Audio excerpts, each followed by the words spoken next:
Hello everyone. Today we begin our session number 3 of the UPSC CSE the ethics paper. The first two sessions I spoke to you firstly about meta-ethics.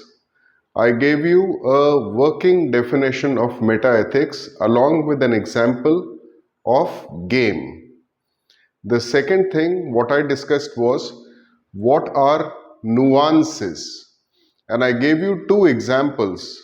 What is red and Christianity, because we wanted to understand that concepts can be complex and multi-layered. Then I think I talked to you about emotions and feelings. We took a particular model. Dr. Paul Ekman, the founder of Atlas of Emotions, that he developed with the Dalai Lama. Okay, a particular model of emotions and feelings. All right, we did not complete it knowingly. Okay, because coming sessions will cover more and more about emotions and feelings, and finally everything gets into attitude. Okay, then I spoke to you about I think subjectivity and objectivity. That is something we were just about beginning. All right, so today we'll try and understand what is subjective, what is objective.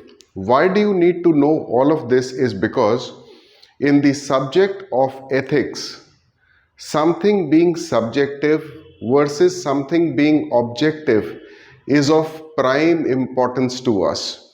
Okay, and then we will use these theories for socialization, the concept of socialization, and the concept of ideology. Once we get that, only then we can logically arrive at the definition of morality and ethics. At that stage, by that stage, if you have understood all of these concepts, then you will be able to deduct for yourself, infer for yourself what morality or what ethics could be. All right, so then after that, we will speak about meta-ethics, the formal definition. So formal definition only we can understand at that point when all of this is already clear to you. And then we will touch upon those 10, not touch upon. In fact, we'll go through each and every meta-ethical theory in great detail. At the finest level, there'll be 10 meta-ethical theories ranging from naturalism, non-naturalism. Then we will come to something called subjectivism, ideal observer theory, divine command theory. Then we will speak about moral constructivism. We'll talk about error theory. Then we will speak about emotivism, expressivism or projectivism, as well as the last one, which is moral prescriptivism. Why I gave you these 10 names? I want you to be familiar about these names at this stage. Just the name, familiarity with a word, with a term, so that when I reach at that point of time, it doesn't sound something exotic or foreign. At least your mind will process it and make it a little more familiar to you. Okay. There is a very interesting application we will do at that time is RDR CJI mentioned something like cockroaches and parasites. We could analyze his statement from 10 different perspectives of 10 different meta-ethical theories. Okay, so there is somebody who skips this cannot logically proceed to the next level. Okay, As I begin today with a discussion on what is subjective and what is objective, I want you to be understanding this whole concept through something I call tale of two mothers. Okay, it's a example, okay, but absolutely important for us to clear our concepts. All right, let's imagine there is a mother. So I'm just trying to draw a graphical representation. Let's just imagine this is a mother and this is her baby. Okay, a baby in mother's lap. Obviously, as a mother, she wants the best for him. So I'm just trying to draw two hearts. These two hearts actually tell me, what is the end goal the mother has in her mind for the baby. We will discover. Okay? Obviously, every mother wants the best for her child. But what is best? And is it truly the best? Is something we will discover. So there will be some learnings from Socrates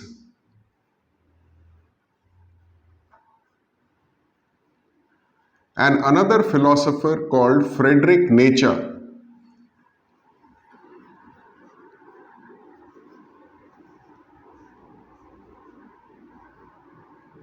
Well, the spelling might look a little intimidating to you, but that is how we pronounce it. It's Nietzsche. Okay, Friedrich Nietzsche. So we will understand from both of their perspective what a mother's end goal when she says, I want best for my child. Okay, now we're going to put a classification to this mother and say she is conservative. Okay, so I'm going to put it as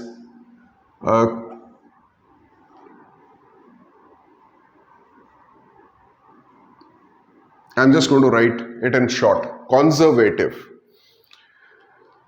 Whenever we speak of something, we must get to the essence of that thing. ESSENCE. Essence means that core characteristic, okay, that fundamental characteristic or quality, that core or fundamental quality of something which is indispensable. Indispensable means I cannot dispense with it. I cannot take it out. A quality which is core or fundamental quality that I cannot take out of it. Because if I take out that quality, that thing will change. Okay, for example, one of the first videos, I think I talked to you about a knife. The sharpness is the essence of a knife. Humanity or humanism is the essence of a human being. Did you catch the word being? Essence also means being. Okay. Now, being a conservative, what is the essence of being conservative? Is like for this, I'm going to draw.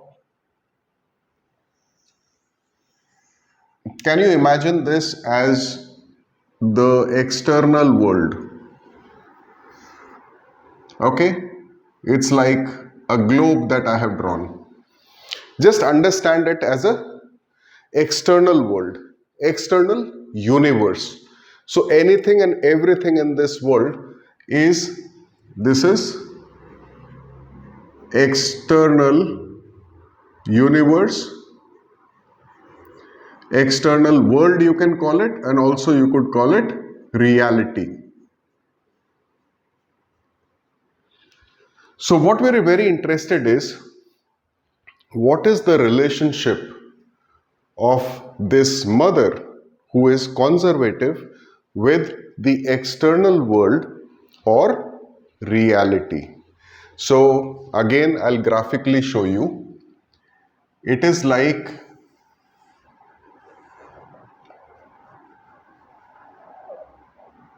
she's pointing out to the world like this, okay, to her child, and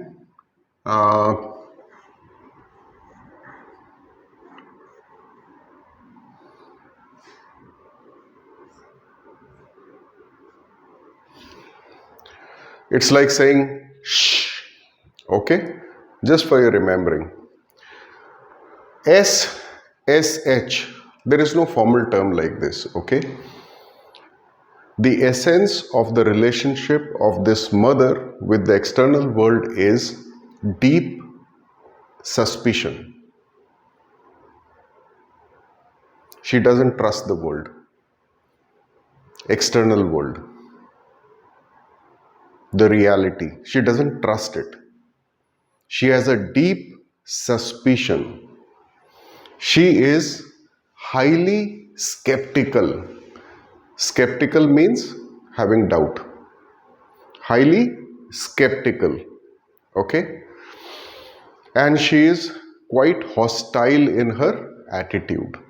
Hostility would mean, that is why I have drawn two swords.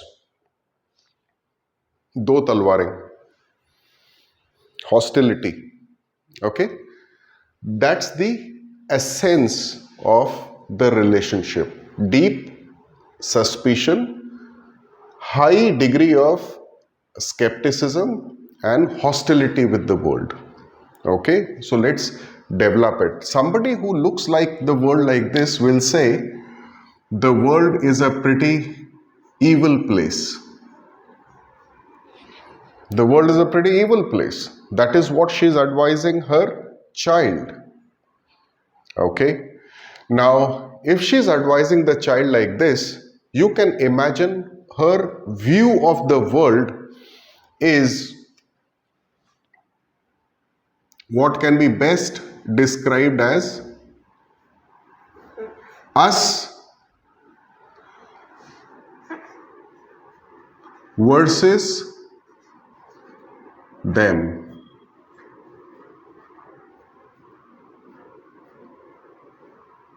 That's a very key sentence. Us versus them. That means it's like telling her child, you and I versus the world. Okay? And very hostile and skeptical, etc. Us versus them. That means complete mistrust. Okay. If you've noted this down, I will take it out, okay, in a while. Versus them. Who is them?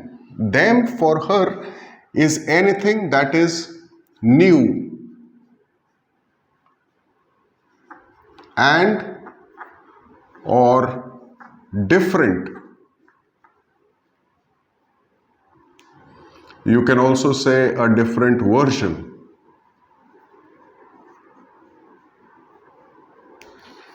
Anything that is new and or different for her is threatening. Okay? Hostile kab hota hai aadmi? When you are threatened with something. Okay? So you can put it in bracket as threatening. She feels you would stand for unsafe. Okay? She feels internally, she feels inadequate. Well, you could try and make up an acronym of this. I'm just writing it in short form. You could make an acronym for your own memory's sake. Okay. She says this, new and different. What could be new and different? Anything and everything that is new and different. If I was to wear studs, That'll be different or new. If somebody was to wear a different dress, just the dress, rest the person remains the same, just the dress, and she is suspicious and skeptical. Somebody has a different haircut, somebody wears different kind of jewelry, somebody has different kind of customs, traditions, practices, way of living. That means anybody and everybody who has, for example, let's take the example of culture, new and different culture. Now, culture, the working definition of culture is, well, I'll give you a formal definition later. At this stage, it is sufficient for you to understand culture is a way of doing things. Okay? So when we look at society, how does it evaluate things and does things is culture. So there are some components of culture. I'd like to come to that. Culture has some components like norms, N-O-R-M-S, norms. I'll explain this. Values, beliefs, and a separate very important category is representations. Okay? Let's come to norms. Keep taking it down because I'll rub it off in some time. Norms. Norms are rules.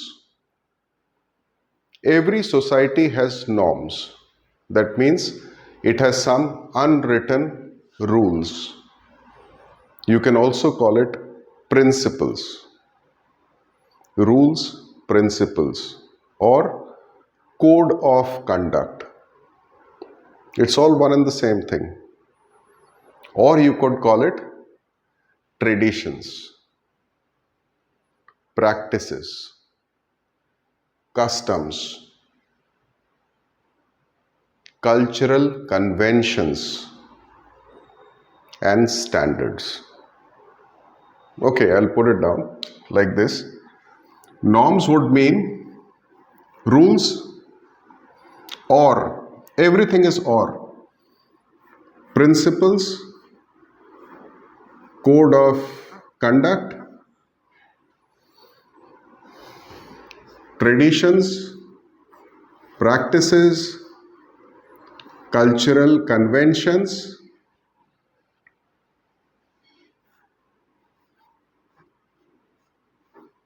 call it standards.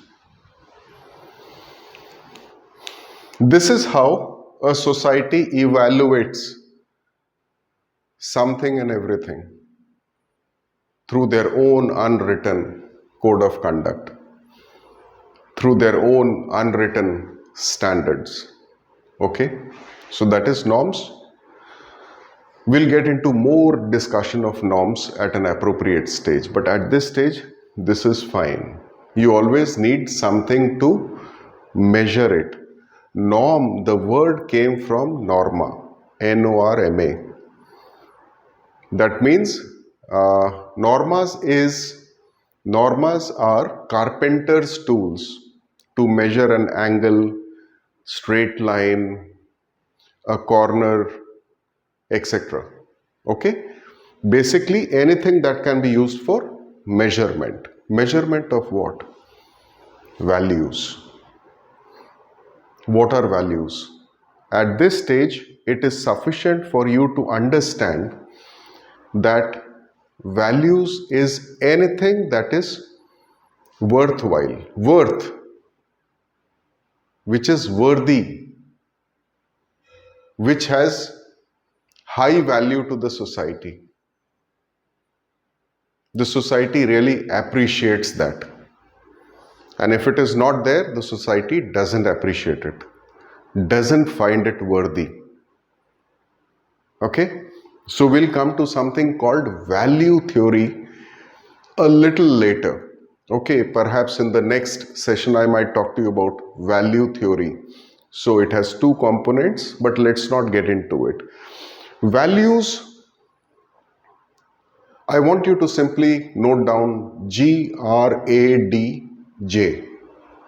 Okay, so let me put it down for you. It's like, I normally write it like GRADJ.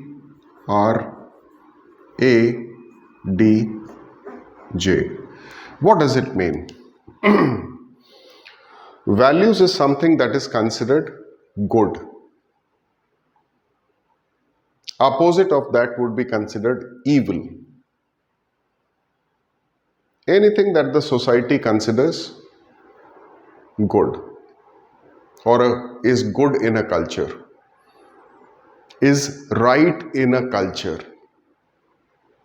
is acceptable in a culture, is desirable in a culture, and is considered to be just. Just, J-U-S-T, is an adjective of justice. So anything that is considered good, right, acceptable, appropriate, desirable, and just. And the opposite of that will be evil, wrong, unacceptable, unappropriate, undesirable, just. So society has its own ways of dealing with what it considers to be wrong, unjust, unacceptable, etc. When we come to moral values, you'll just need to add an M in front of each one of them. M. That will become moral values. Okay? But we've not touched upon morality as of now. But that simply means if I put moral values, it will become morally good, morally right, morally acceptable, morally etc. Okay? You got it. Valuable. Belief. I hope to cover beliefs today. Right now, consider beliefs as something you deeply believe in and are willing to fight for it. Okay? Something that you think you know. Okay? Something that you genuinely think you know. No means there is no more question of knowing more. And you will not accept anything that is contrary. You will not accept anything contrary. Okay, that's a nice word. I'll put it down for my own remembering something. Okay. That you know and you have faith. So it is either you know or you have faith. And you will not accept anything to the contrary because you know or you have faith. Okay. Then comes a word called representations. Representations is couple of things. Okay. Like what? Representations in a culture would be some mental images. Please don't write MI or something. You take it down completely. Mental images. Okay. Some symbols, comma, symbols. I'll tell you what it means. Some language, some expressions, and some myths. Okay, a good example for that could be, let's take two examples quickly. In India, the Hindutva movement. Hindutva is different from Hinduism. Okay, Hindutva as a political ideology. And we'll discuss what is ideology perhaps in this session. Okay. Hindutva, the ideology, has certain mental images. They draw up Lord Ram in a certain fashion, Hanuman in a certain fashion, mental image. Okay, symbols.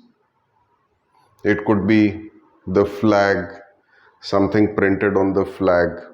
Okay, the language. When they say, and the manner when they say, and the manner in which they say, the expression, which could be Jai Shri Ram, okay, or it could be Bharat Mata Ki Jai. The language, as in the slogans, and the expressions, okay, very well understood by members of that culture. Okay, to the outsiders, these very two things, when they say Bharat Mata Ki Jai and Jai Shri Ram, could mean something entirely different. But to them, it means and points out to a certain ideology. So all of this called, broad category is called representations. Every culture has it. Okay, every cultural group has it. Subcultural group have it. Counter-cultural groups have it. We'll get into, therefore I said culture, we'll discuss it later. And there'll always be some myths associated with it. Okay, for example, now let's take the other example.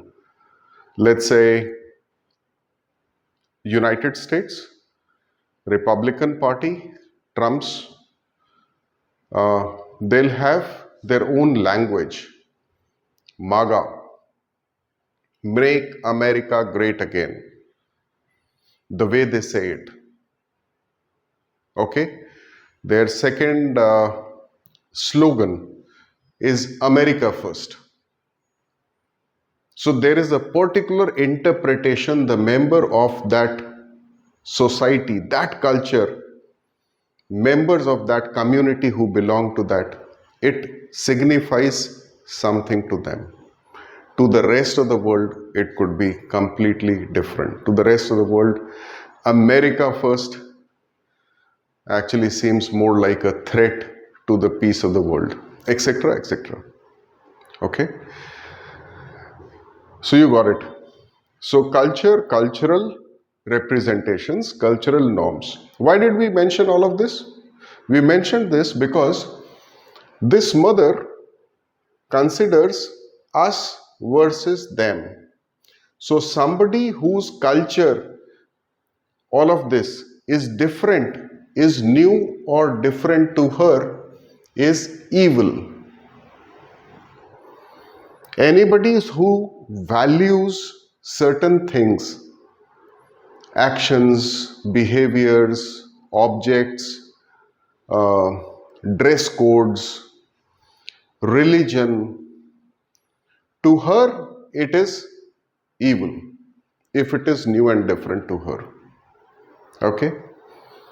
Anybody who carries, anybody outside their little bubble, okay? Little bubble means their little community, their community. That is why she is pointing to the world, the rest of the world. So anybody who carries beliefs, could be religious beliefs, political beliefs, social justice beliefs, etc. Okay? Or a certain type of literature or art, okay, is evil. Anybody who uses different representations is evil. So why is hers good? It is not that she has done any objective scientific analysis of her culture versus others' culture. her beliefs versus others' beliefs. She's not done any of that. Why her culture is good, the other one is evil. Okay, anything that is different and new is evil. All of these categories evil.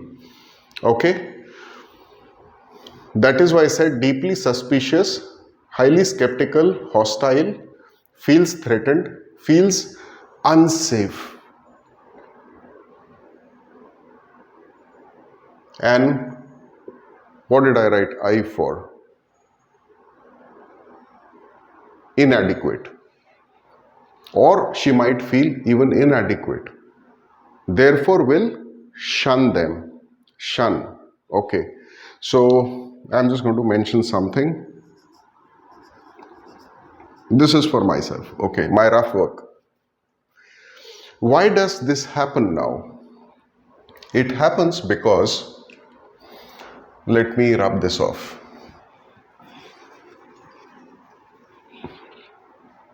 It happens because she's not looking at the world with an open mind. It is like her mind is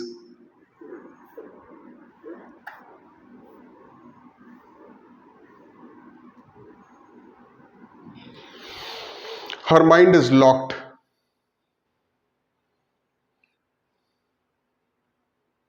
It is shut. Why is it shut? Because of all of those things that I just rubbed off. And let's get further into it. Before that, I'll just say, when she says end goals, we can also call it ends. Ends. So we'll have to also discuss what are her means to get to that end. So we'll discuss means. In other words, I can say means is what are the tools that she employs. Means or tools. How does she get this little child to follow her instructions? And if the little child is not obedient, what are her means to make that little child, him or her, fall in line? To be compliant, to display conformity. Okay, so what is she aiming for? She's aiming for, here now we start discovering, one of the things is compliance and conformity.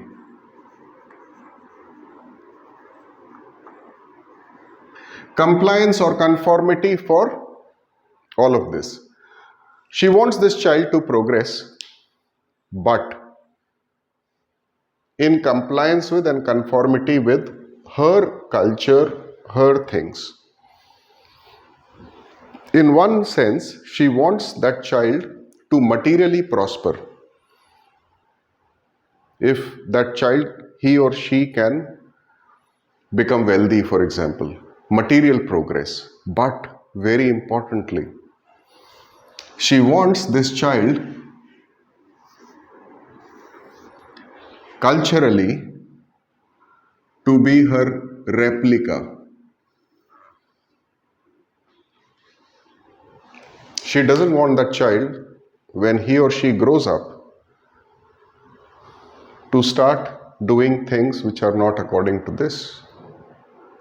She wants material progress, but essentially wants to create a copy of herself. Because anything new and different is that skeptical, suspicion, okay, hostile, threat to her, unsafe, inadequate. She won't know. Okay? She's like locked. Okay. Now, I'm going to just take this off us, or maybe write it a little smaller so that I have space on the board. This is us. Okay. Why does this happen now? One is because, can you imagine a prism? PRISM? What happens when a light goes through a prism? Typically, when a light goes through the prism, it refracts and ultimately it deviates. It deviates from its original path. Okay, so let's call it, just write systematic deviation.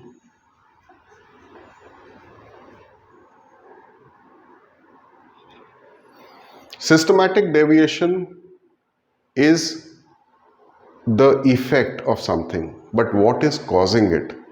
So we'll get into what is causing this.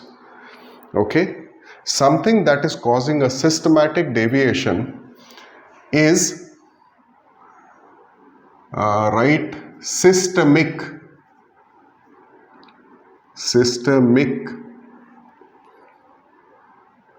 error.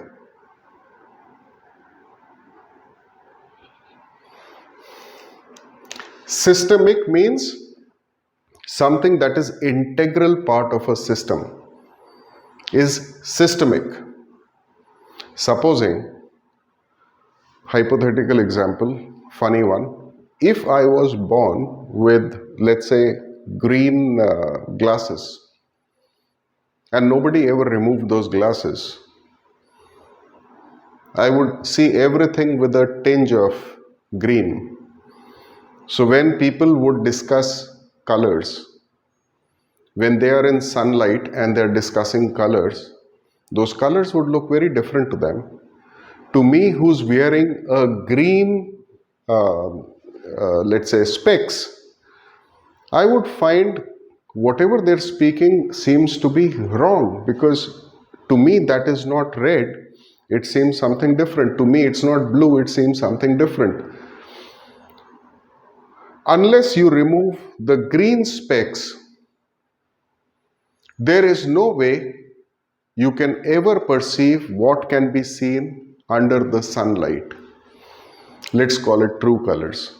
If you're not colorblind, and if there is sunlight, you kind of see true color versions. Okay, so systemic is something that relates to the system itself. It's part of the system. Until you correct that part of it, there'll always be systematic deviation. Okay, it's like I give you a wrong equation. So anytime you keep solving that equation and solve the equation, answer is always going to be systematic. Systematically, it is systematic deviation from the true answer, unless you change the equation and make it right. Okay, that is what we meant. Systematic errors are called biases. I am just adding prejudice also here. Biases. That is an independent topic we will cover, because I think there will be three major categories of biases. The cognitive, something called, the second category is called conative/affective biases. Third is methodical biases, methodical and operationalized biases, MO. Okay, and we have total of 13 biases under this. So we don't want to get into it. It is just a link I try and develop in your minds. Okay, when you hear it the second time around, you'll find you're more familiar with it. Okay. Biases and prejudices. Now let's develop this thing. I'm just going to take this off now.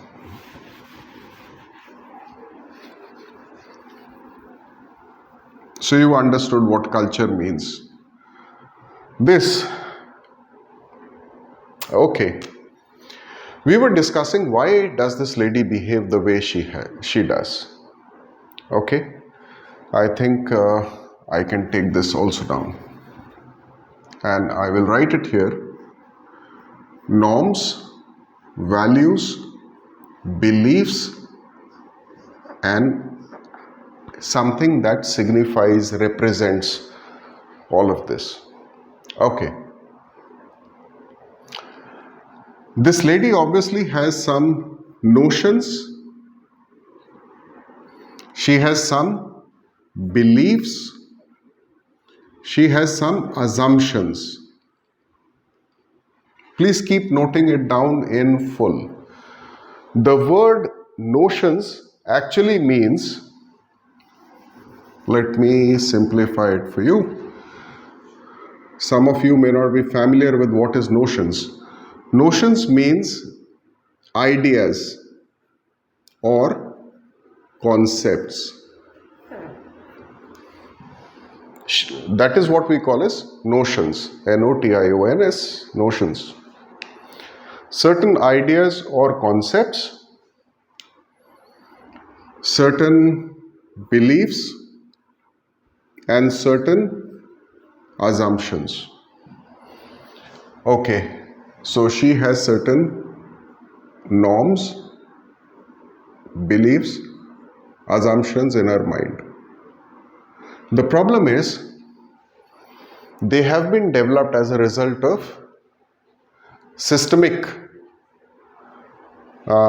errors leading to systematic deviations. So when she sees something from here, let me just for a second draw your attention. When she observes something here which confirms her notions, beliefs and assumptions, okay, she says the world is evil, right? When she sees something evil in the world, she says, okay,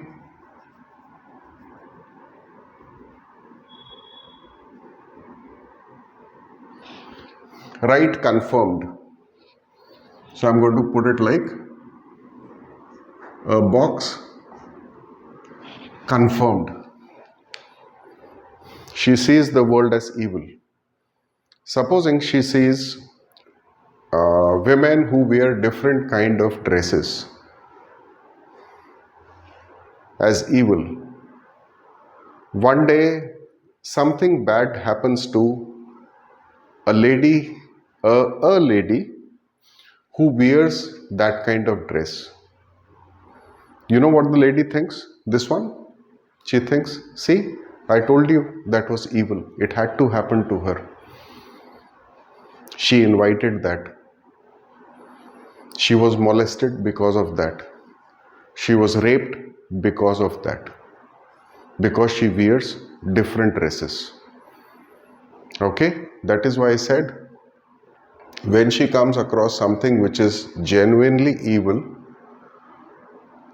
she says, see, I was right. There is a proof. I was right. Now, if every year she comes to 2 such incidents, every year only 2 incidents, once every 6 months, she'll be, see, I was so right. If you wear this, this will happen.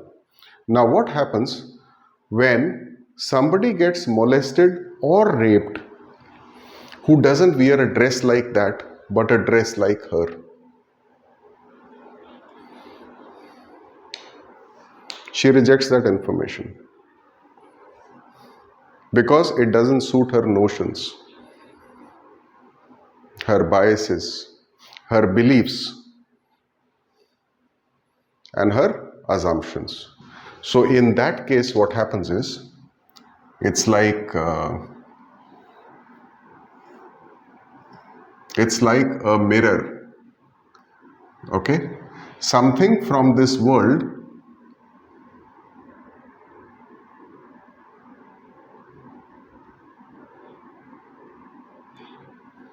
that the world. Now here write contrary. That is why I noted down this. Contrary. Right here, contrary. Some information that is contrary to her notions, beliefs and assumptions, when it comes, you know what happens? It's like a ray of light coming to a mirror, rejected.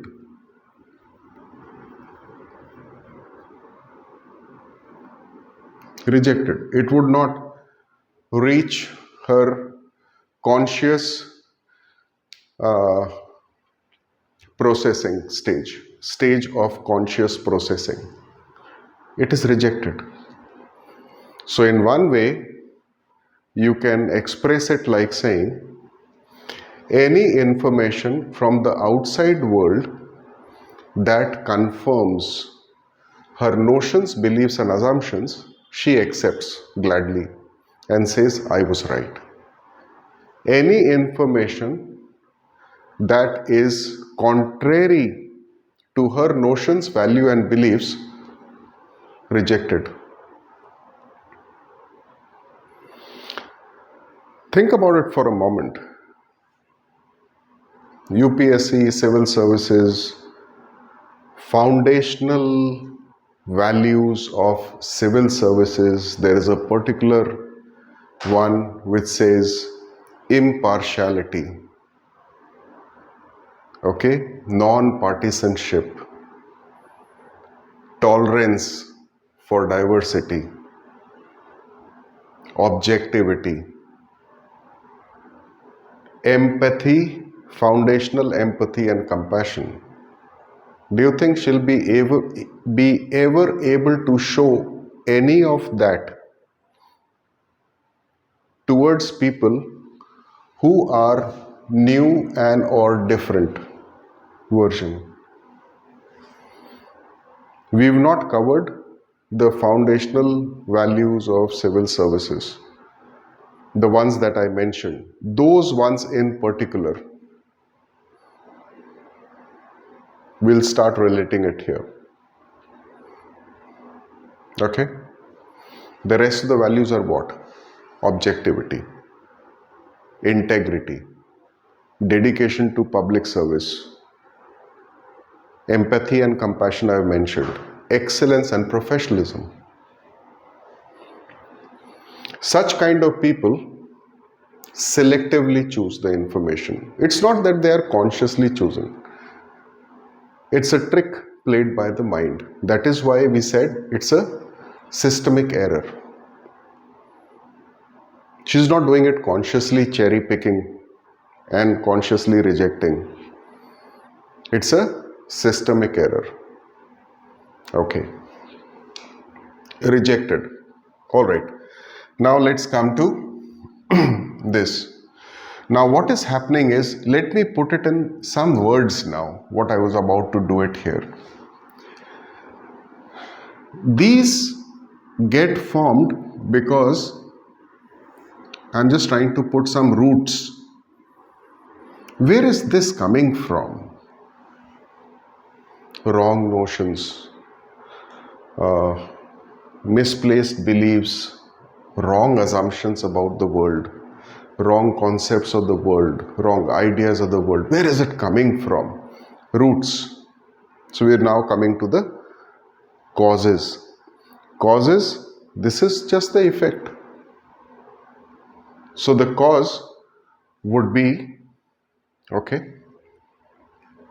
I think before I mention to you causes, I must mention that this topic has deep relationship with ideology, something called ideology, and something called socialization. Okay. So the roots, the answer is right here. Okay. You have biases, okay, which is systemic errors. She has prejudices. These are learnt. Some of these are also learnt. Prejudices, learnt. Preconceived notions about something new and different. When you stereotype somebody, for example, there is a group of male bureaucrats standing together talking about some new woman bureaucrat who's come in, joined in their division, in their ministry, etc., in their project. They might be stereotyping because she's a woman. So it could be done on basis of racial. In India, we don't have racial, we have casteism. But when you say other parts of the world where there are people from different ethnicities and nations and everything, races, so you have racism.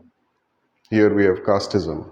Okay, so you could have prejudices based on anything. It could be any group that is new and different.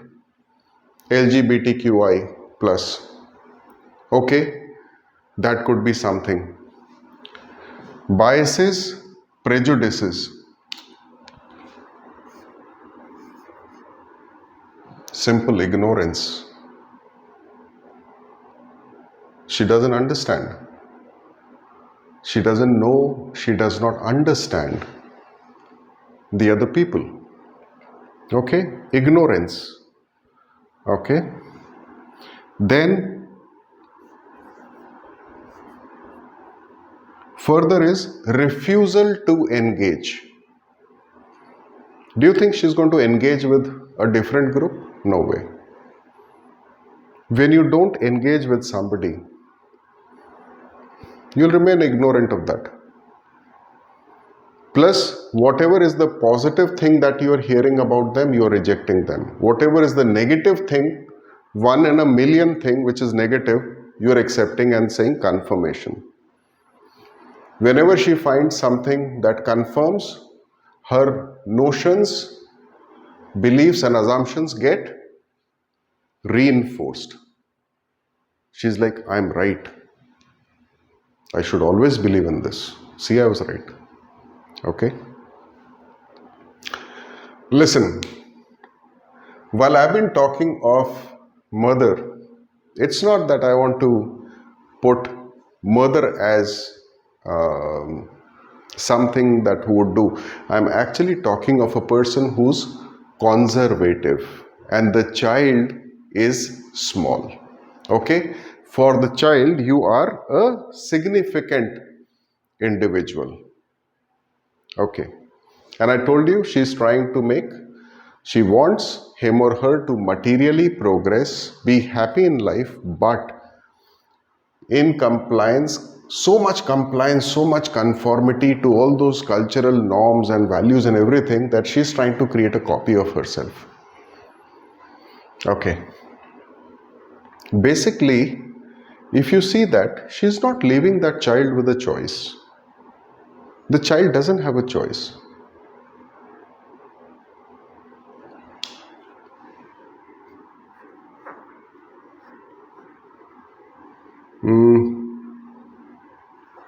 She's not leaving the child with a choice. She's not leaving the child with ability to act on basis of their choice, because there is no choice. She's leaving. She's telling evil. Okay? And not teaching the child to be responsible for his or her actions based on your own choices. Okay? So there is a related term which is called bad faith. Acting in bad faith. It will come up later in our discussions. So when you say I don't have a choice and I can't act upon my choice and Therefore, I can't assume responsibility for acting on my choice. It's called acting in bad faith. Okay, no worries. So, biases, prejudices, ignorance, refusal to engage.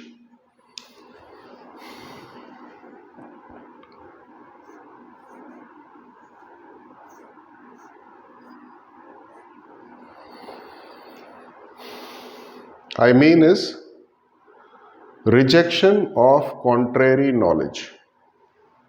Anything contrary, rejected. Okay? Please don't write rock and and all of this in ethics. These will have no meanings. This is just to save our time and space on the board. Okay? Rejection of contrary knowledge. All knowledge that flows to her. Now, what is knowledge? Any facts, any evidence, any logic that is contrary to her notions, beliefs, and assumptions, rejected. Rejection of contrary knowledge. You could also write rejection of contrary truths.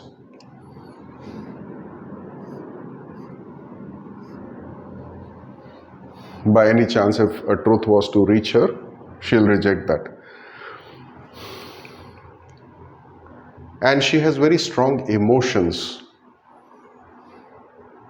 I told you, her beliefs. Belief is something you're willing to fight for. You'll pull out your sword and fight with me. Even if what you believe is imaginary, illusion, does not exist. Even if it is irrational, even if it is proved to be unscientific. So what did I just say? You'll fight with me even if your belief is imaginary, illusional, okay, does not exist in reality. But it is your belief. You know it or you have faith. Okay? Then I said, even if it is irrational, but to you it is rational. Even if it is proved to be irrational and proved to be unscientific, even if there is empirical evidence, that means an experiment is conducted and the results are before you, still rejected. Even if this experiment is scientific experiment, social experiment, okay, biological experiment, any kind of experiment, okay, and the evidence comes, rejected. Even if it is logically proved that this is not true and it is irrational, even if it is proven, rejected. Okay. Now, very strong feelings behind it. So what could be those very strong feelings behind it? You remember in session number 1, I think it was session number 1, in which I talked to you about something like root emotions. So I drew like carrots or a radish,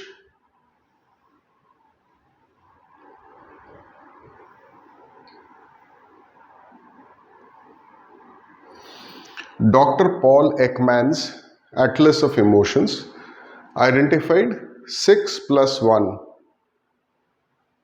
emotions. The first 6 are universal biological root emotions. So that time I had written on the board UBRE. UBRE, universal biological root emotions. Okay? Because he believed that is part of your genetics. It's biological. So you can't separate it from yourself. And neither do you learn it. Okay? So her strong emotions And that is the reason why she said evil. That is the reason why she said morally wrong. Remember the grad J? Morally evil, morally wrong, morally unacceptable, morally undesirable, morally unjust. Okay. So, anger, fear, disgust, contempt. This is different. This is the plus one. 6 plus 1, this is the plus 1 because it is not biological. Contempt is universal root emotion, but it's not universal biological. It's not biological root emotion. Okay.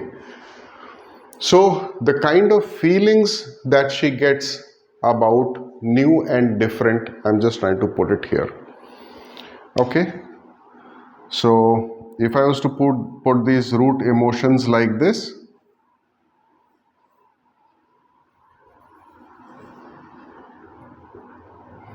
and the leaves, as I had explained, you must see the first video to understand this in great detail. Okay, I'll just give you one example.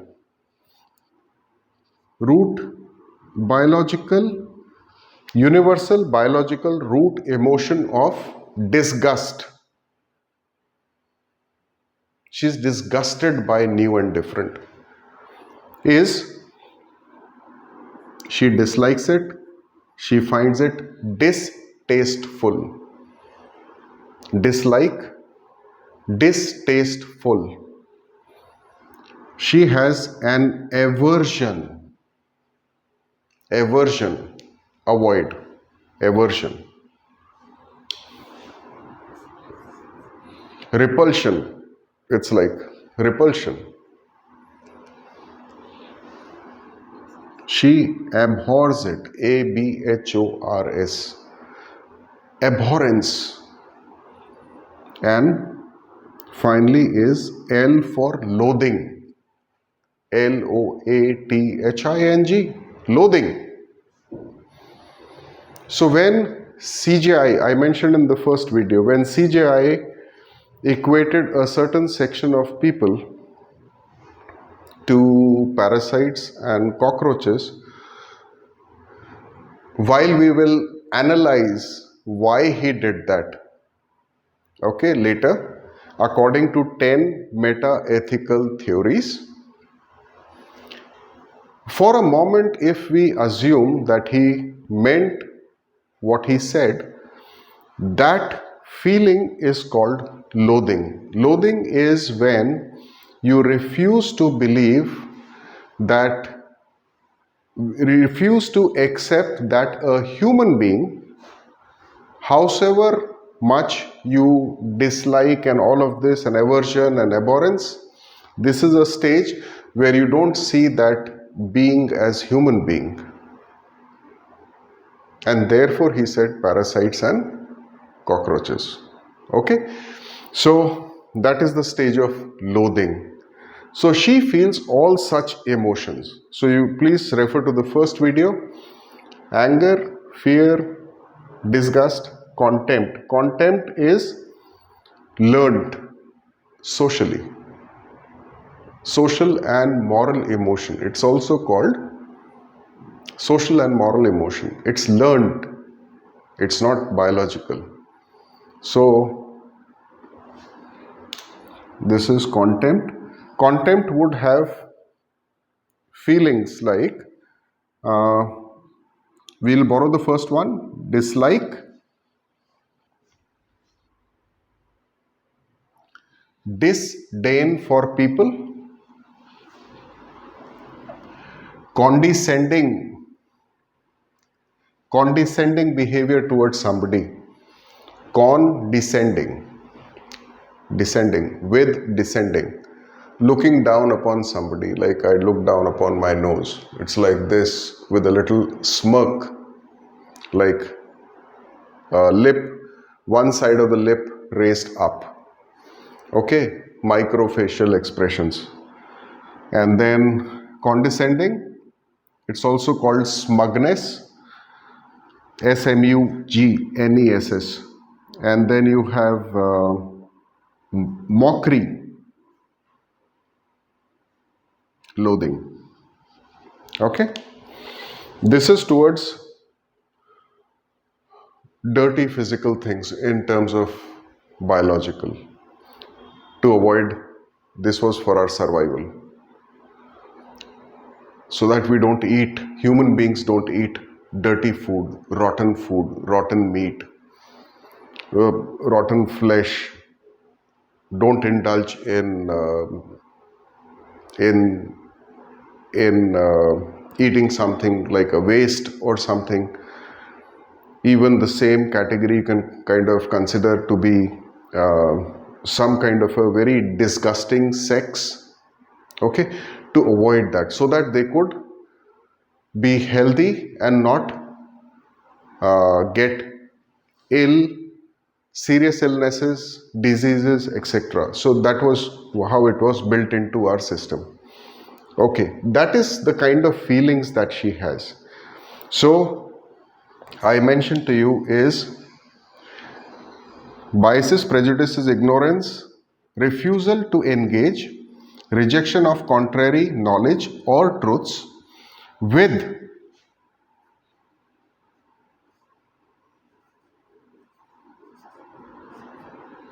emotions of this. What are these emotions? Aversion, repulsion, abhorrence, and loathing. So this is what is at the root of why she behaves like this. Maybe her behavior comes because 20 years ago, 25 years ago, maybe she was also taught the same things. Again, it's not mother alone. When we discuss socialization, mother is just going to be one factor. Okay? A conservative mother or a progressive mother is just going to be one factor. There will be 10 other factors. Okay?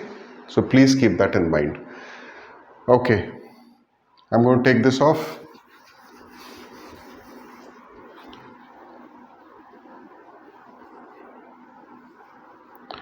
Okay.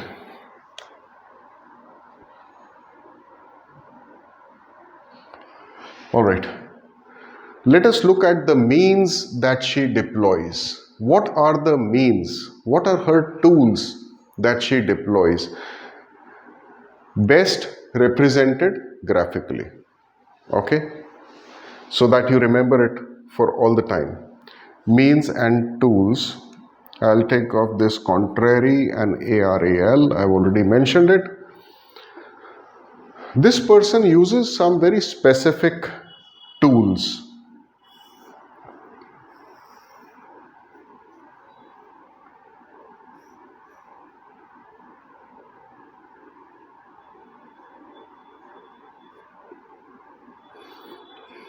It's like a hammer. Okay? And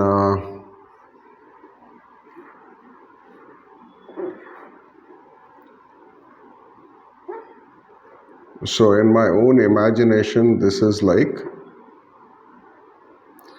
a nail. She's always hammering screws tight.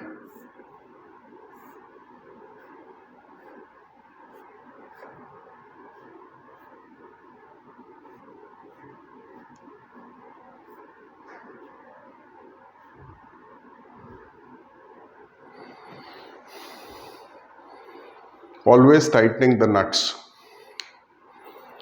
That is why I said all she's trying to achieve, while she wants material success, she's trying to create a copy of herself. You go around the world but keep the same notions, values, behaviors. Because the world is evil, don't you pick up anything from there. Work as a top bureaucrat, work as a top corporate person, work as establish a startup, but do the same things. Okay. Now, what she's actually creating is something like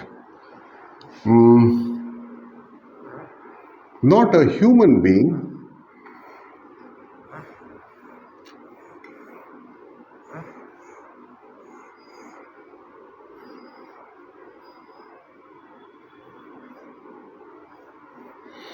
she's trying to create robos. As we proceed ahead in our course, there will be a particular term that we will use as moral robos. Okay? Let's not bother with that term, just write it down as a link for future. Robo or a moral robo is somebody who doesn't think they have a choice. You know, in the CSE examination, ethics, there'll be a lot of dilemmas, morally tough choices that you'll be asked to analyze and make. All those kind of situations where we are going to be doing pretty tough moral trade-offs. Okay? You can't act like a robo. There are always choices available, but this mother has tried her best to finish off the choices. She is actually drilling, what she's using these tools is basically like that us versus them dialogue. This is another very important dialogue. She is constantly telling her child,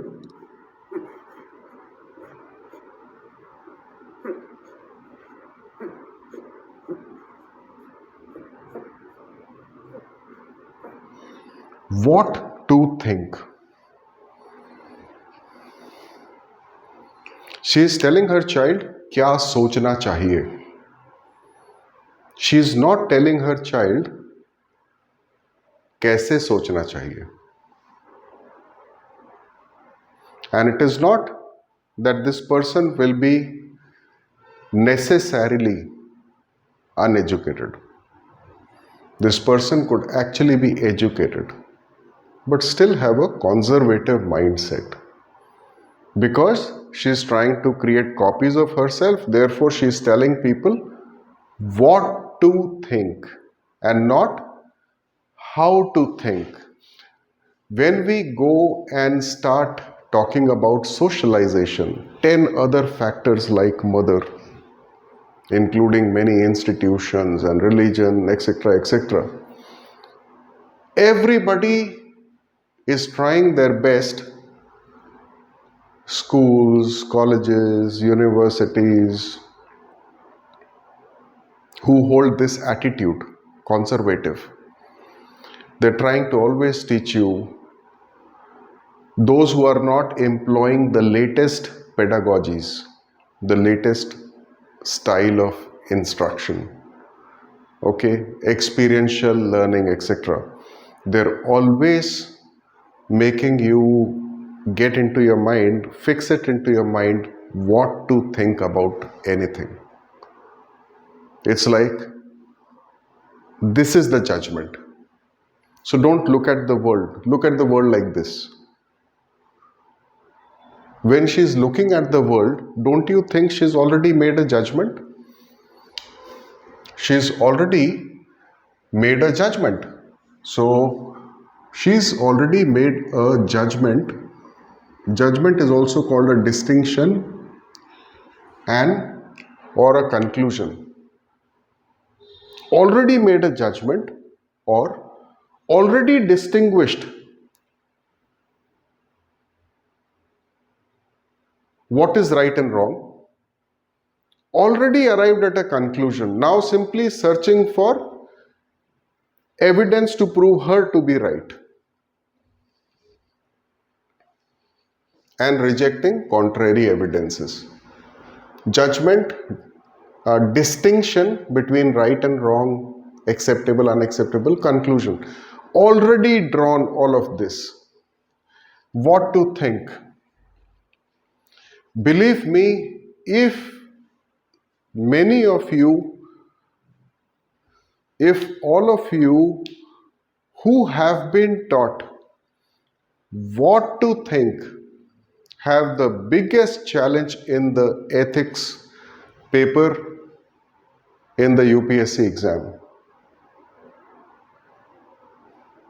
you should immediately start now, not like this, but learning how to think.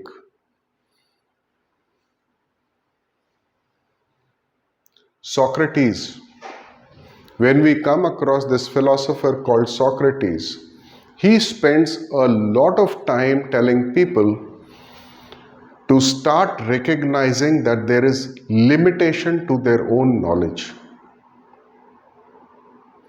to start self-reflecting, to start questioning their notions, assumptions, their values, their beliefs from scratch. He constantly says, self-reflect, do a critical examination, do a critical analysis, search for the truth.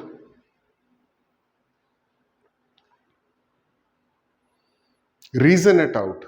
Explore why do you believe what you believe. Challenge your ignorance.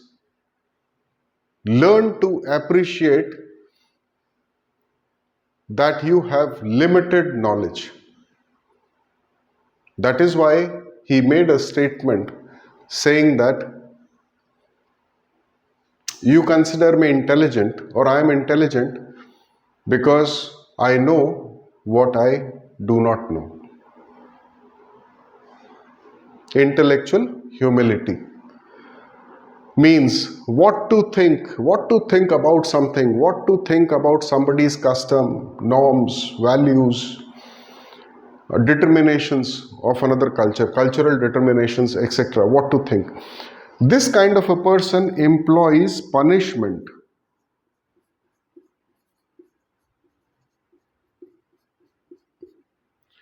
Punishments are positive and negative. She employs this. Punishments. If the child is disobeying, disobedient, non-compliant, non-conformance, immediately a punishment will come, because suddenly she is skeptical, suspicious, threatened, unsafe, feels inadequate, becomes hostile, has these kind of emotions getting triggered: anger, fear, disgust, contempt. I'm not going to get into positive and negative punishments now. Or there is something else that she does not employ, is called reinforcements.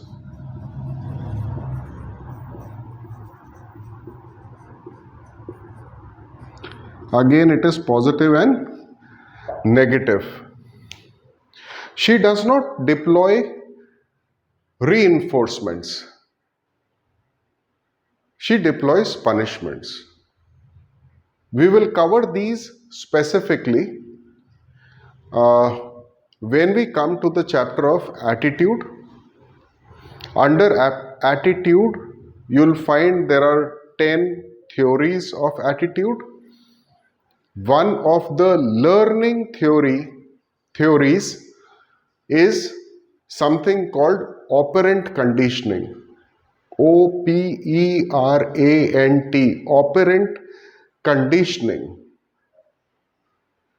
Operant conditioning has something where we'll cover what are positive and negative punishments and positive and negative reinforcements. Till then, just understand it as punishment. Okay? You know punishments, common punishments. Somebody made to stand on a stool, somebody made to ask to go out of the class, could be somebody hitting a cane, slapping, shouting, abusing, okay, using bad language, etc. Okay, then could come certain things like ignoring, avoiding, not speaking, not responding, etc. Okay, or to take away something precious from somebody. To a child, when you say, today you will not go and play in the park, that's also a punishment. You've taken away something precious from the child. By the way, when you take away something precious from a child or from an adult or even a bureaucrat or a manager of anybody, when you take away something precious from a child, from that individual, is called negative punishment. Taking away something precious. Okay? So in a way, I've already touched it. Is negative punishment. This is the first category I mentioned, from slaps to abuses to silence. Withdrawing your affection, taking away something precious, withdrawing your affection, not responding and kind of creating an unsafe environment, uncertain environment for the child, is negative punishment. Okay, and reinforcements, for the moment we'll simply understand it as encouraging behavior, enabling behavior, empowering behavior. Robo, come to it. Write it down. Automatic. Automated. A robo can only exercise a course of action that is pre-programmed.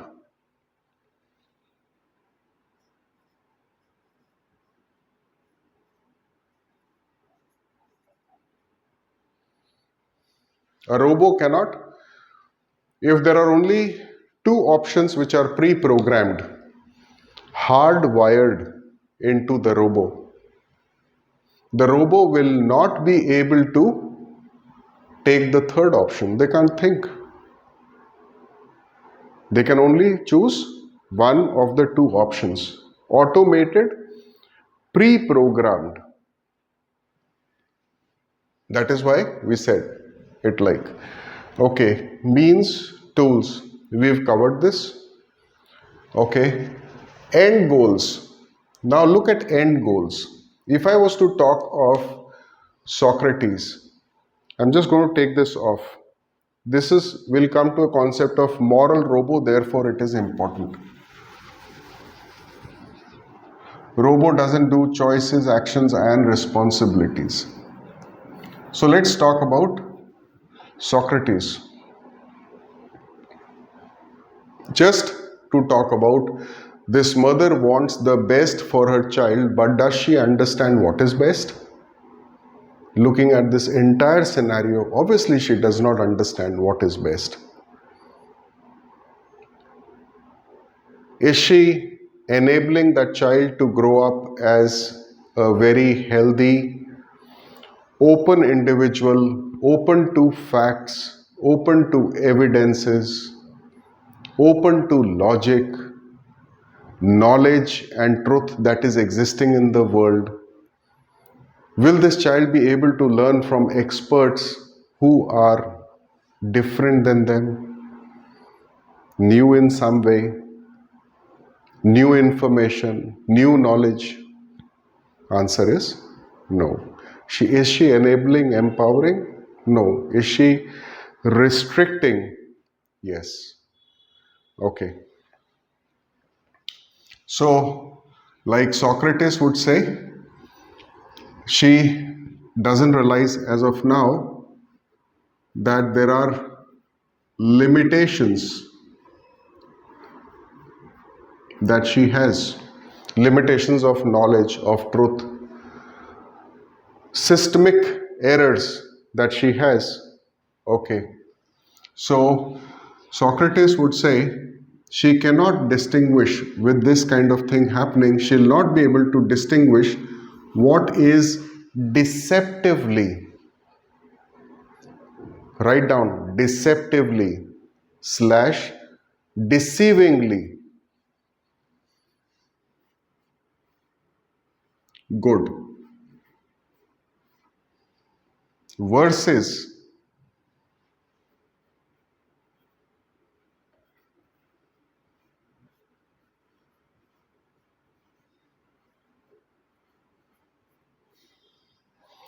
what is truly good. So there is a difference. Something appears good may not be truly good. Junk food appears good. It's very tasty, etc., etc. Satisfies your cravings, leaves you with a sense of physical gratification. Is it truly good? Not waking up on time, not leading an active lifestyle, not even spending 15 minutes doing exercise, eating healthy food, watching a lot of not Netflix or social media, etc., not making a very judicious use of your time, appears deceivingly good or deceptively good. Is it truly good? That is the debate Socrates wants you to indulge in. Okay, now comes something else. Culture also has part is religion. You'll find that people like this interpret it literally.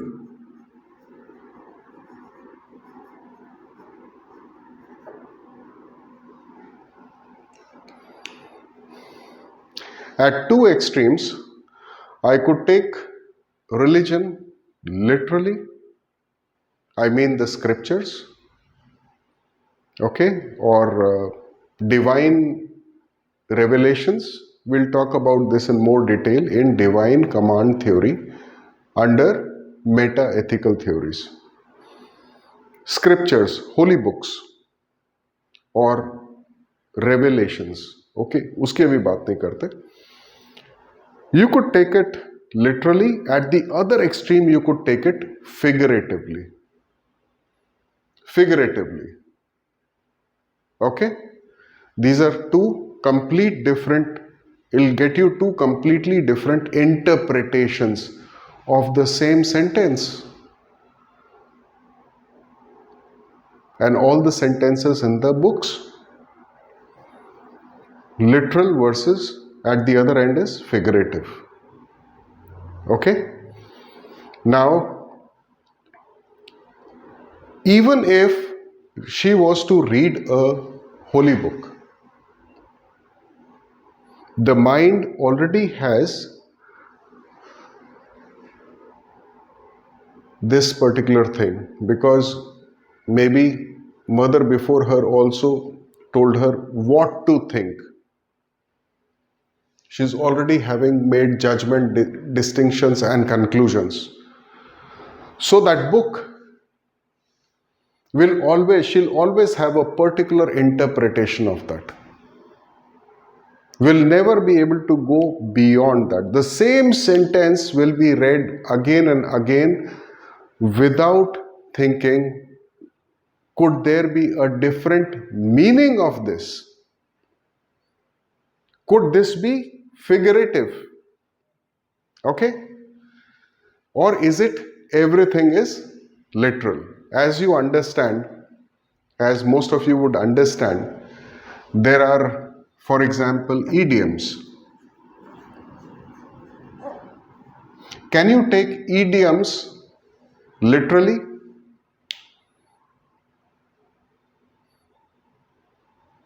Heavens fell on me. Is it that literally heavens fell on me? Take any idiom. Idioms can only be interpreted by native speakers and in a figurative manner, never literally. So language which is there in those books could also have a lot of idioms which needed interpretation. Okay? Did I mention to you, I think when I was writing that long thing which said biases and prejudices, okay? So we said biases, prejudices, ignorance. Then I said, did I say rejection of contrary knowledge? Yes, I said that. Refusal to engage, I said that. At the end of it, please also write ideology and socialization. So that whole thing should look like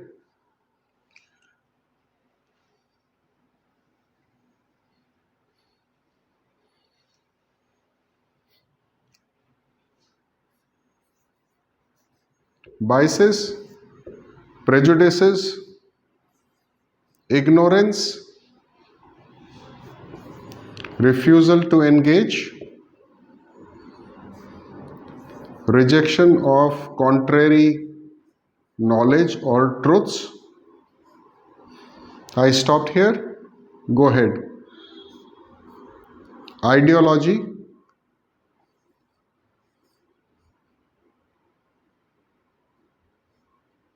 and socialization.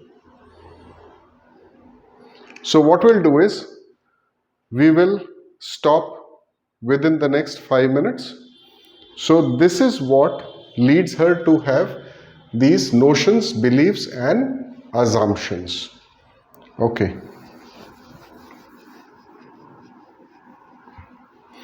So next time, let's take a break. Let's leave it for next time.